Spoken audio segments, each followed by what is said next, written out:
శ్వాస తీసుకున్నాను ఇప్పుడు అంటోంది ఇది నీ ఇల్లు కాదు, రేపు నీ ఇల్లు వేరే ఉంటుమంటోంది. ఎక్కడికి వెళ్ళినా ఇల్లు మారుతూనే ఉంటుంది.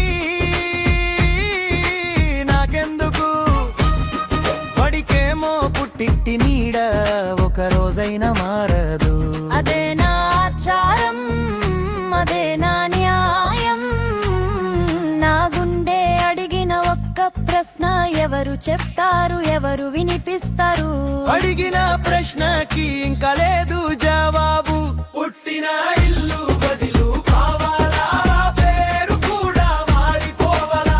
వాడి ఇంటిలోనే ఉంటారు, నెపవెందుకు వెళ్ళి కావాలా? ఇదే ఆచారమా, ఇదే న్యాయమా?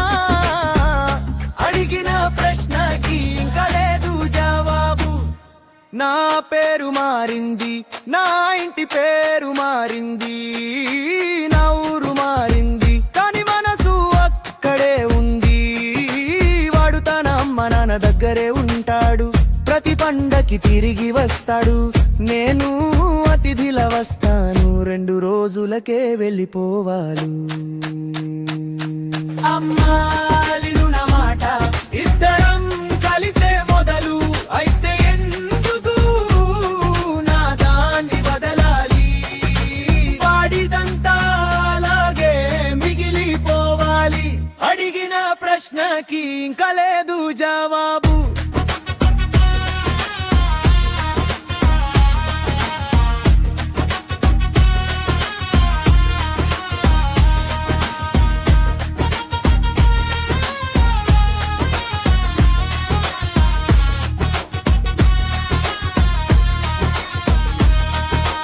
అమ్మా పెళ్ళి అంటే ఒకటే కదా, ఇద్దరు కలిసి కొత్త జీవితం మొదలు పెట్టడం. మరి ఎందుకు నా దగ్గరిదంతా వదిలిపెట్టాలి? వాడిదంతా అలాగే ఉండాలి. ఇక ముందు మారాలి ఆచారం, ఇద్దరిది ఒకటే దారి కావాలి. వాడి ఇల్లు నా ఇల్లు కావాలి, నా ఇల్లు కూడా వాడి ఇల్లు కావాలి. పుట్టింటిలో నడి నేను పొందాలి, అత్తింటి వారవాడు పంచుకోవాలి. సమానంగా ఇద్దరం నిలవాలి, ఇదే కొత్త తరానికి పెట్టే బాట. పుట్టిన ఇల్లు వదిలి